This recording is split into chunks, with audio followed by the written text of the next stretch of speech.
A cada tanto tempo, senador Mano, o Brasil encontra uma saída para os seus problemas. Agora é o impeachment. Ou não impeachment. Como se não houvesse mais nenhum problema. Como se tudo se resumisse a quem é que vai ser presidente pelos próximos 3 anos. Houve um tempo que era fazer estrada, que era industrialização. Faz pouco tempo o presidente Lula disse que está tudo resolvido com o pré-sal. E a gente se frustra. Eu temo que haverá nova frustração no final desse processo de discussão do impeachment. Se a gente analisar o que vai acontecer no dia seguinte, seja com o impeachment da presidente, seja com o arquivamento do pedido do impeachment, não dá para ser otimista. Imaginemos que haja o impeachment. Primeiro ponto, de 4 presidentes eleitos, 2 teriam sido cassados. Isso não é bom para a história do Brasil. Isso não é bom para a credibilidade do presidencialismo. Isso paga um preço, mesmo que a vantagem seja tirar um presidente que, nesses anos, tem demonstrado incompetência e descompromisso com o futuro, agindo pensando apenas na próxima eleição. Mas fica uma marca. Mas não é só isso. Imagine, assume o presidente Itamar Franco. Quantos meses demorará para que se entre com um pedido de impeachment contra ele? Afinal de contas, os erros da presidente Dilma estão ligados aos erros dele também. Ela dava mais a cara, mas ele também, de uma forma ou de outra, estava vinculado. Vai surgir.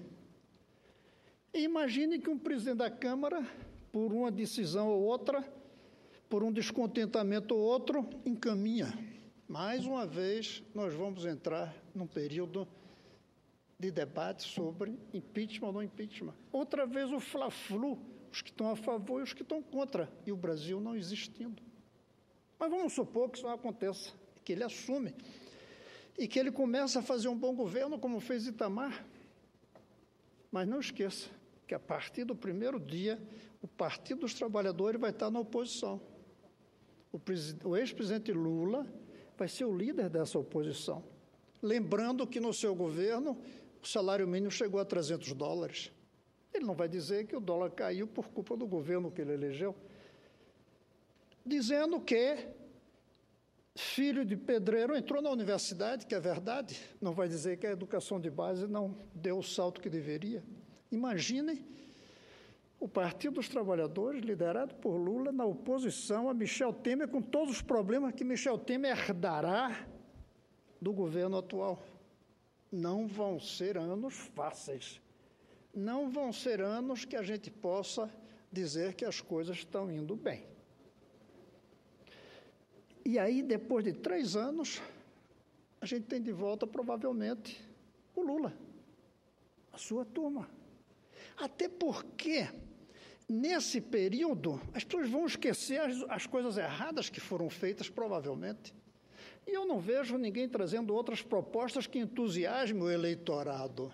Então, o que está sendo o fim de um ciclo, o ciclo do PT mostrando sua fragilidade, o aparelhamento do Estado, a falta de compromisso com a educação de base, a desorganização completa do aparelho do Estado, da economia, esse fim de ciclo pode retomar pela oposição. O que caminharia para se acabar, volta.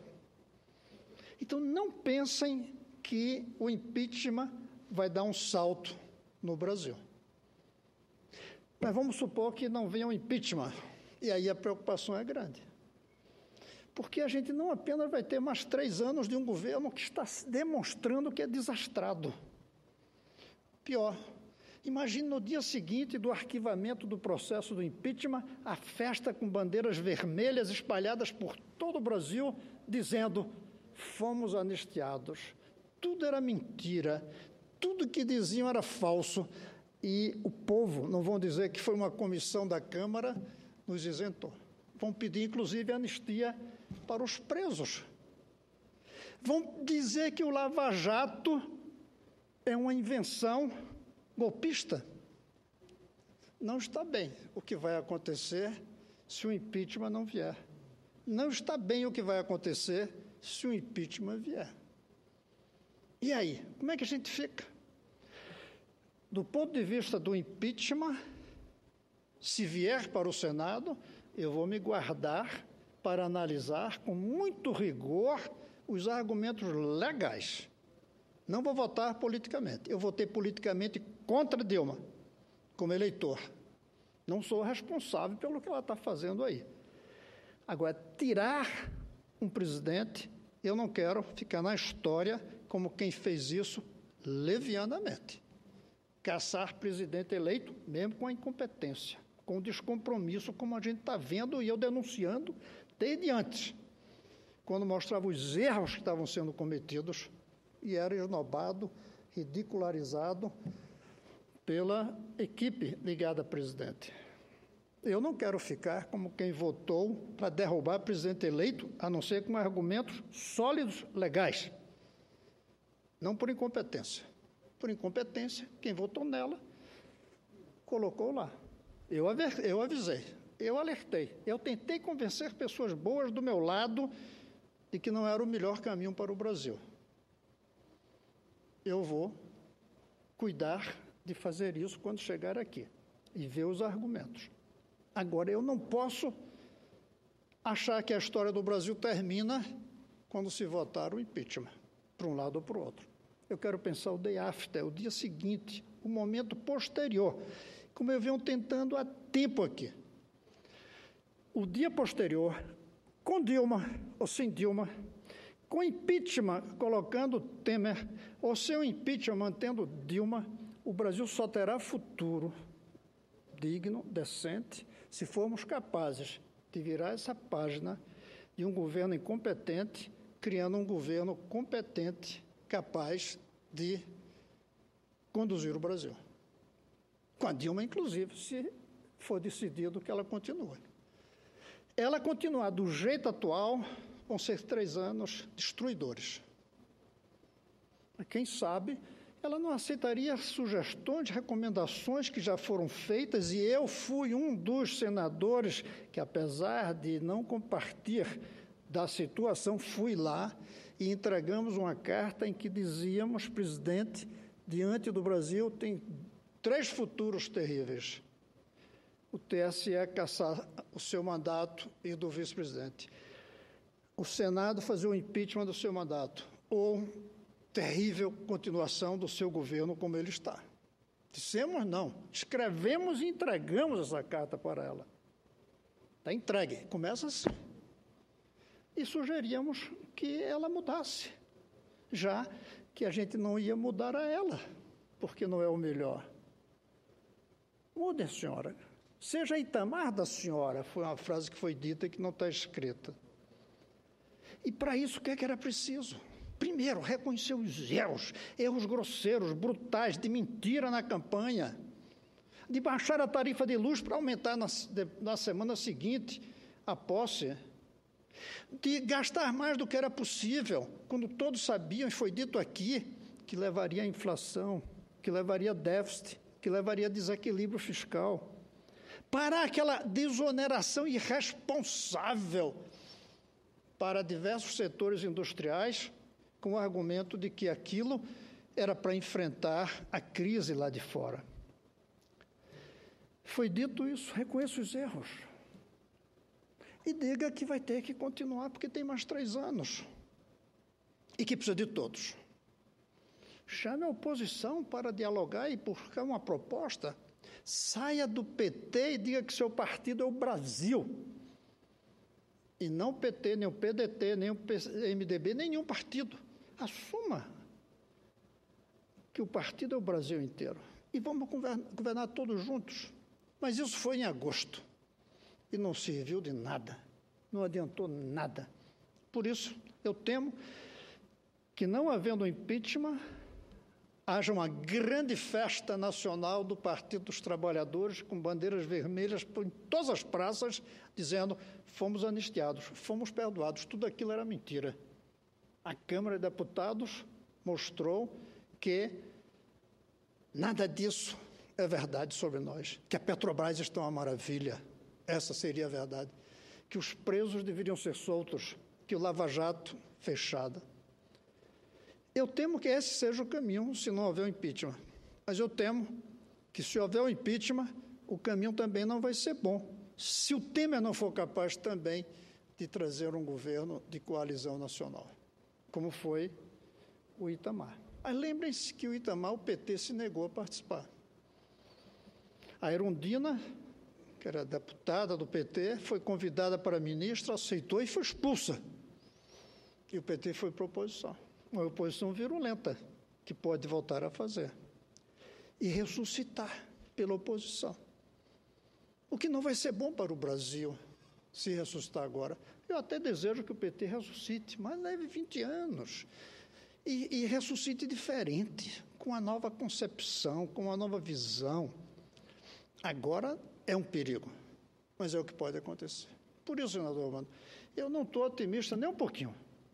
E só precisava mesmo de duas coisas nesse país.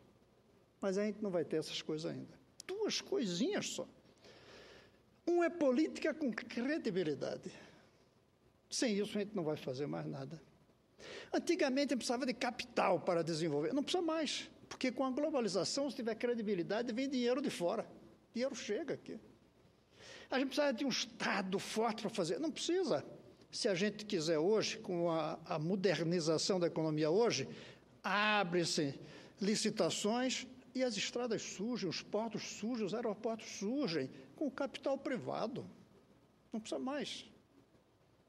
As coisas ficaram mais fáceis, vezes mais difíceis, mas exigem mais credibilidade que nós não temos. Mas quando eu digo nós mesmo. Nós, o governo, nós, a presidente, nós, a oposição, nós, o senhor, senador Eumano, desculpe eu falar assim. Estamos em credibilidade nesse país. Isso amarra todo o futuro. Só duas coisas a gente precisa para ser um grande país: a credibilidade na política e a educação. Não é por acaso, não é por mania que eu trago a educação de novo. É porque capital, dinheiro, com credibilidade se consegue. Agora, capital, conhecimento, a gente não importa. Capital, conhecimento, ou a gente começa a colocar desde que nasçam as criancinhas brasileiras e elas comecem a estudar nas escolas, e elas avancem no estudo, e elas cheguem às universidades, e elas se transformem em grandes pensadores, intelectuais, cientistas, ou a gente não vai ter capital, conhecimento. E sem capital, conhecimento, não tem futuro para o Brasil, mesmo com credibilidade. Credibilidade na política e educação na sociedade. A economia virá naturalmente depois, automaticamente. Duas coisinhas a gente precisa. E, lamentavelmente, o Fla-Flu, PSDB e PT estão se lixando para essas duas coisas. Estão querendo saber agora se vai ter ou não vai ter impeachment, em vez de querer saber como depois, com impeachment ou sem impeachment, a gente vai construir a credibilidade e usá-la para educar o povo brasileiro ao longo de 10, 20, 30 anos. E isso é outra coisa rara no Brasil, pensar em 10, 20, 30 anos. Que maluquice é essa? Um país que não consegue pensar nos 30 meses seguintes. Mas não tem jeito. Não temos futuro se não pensarmos o futuro.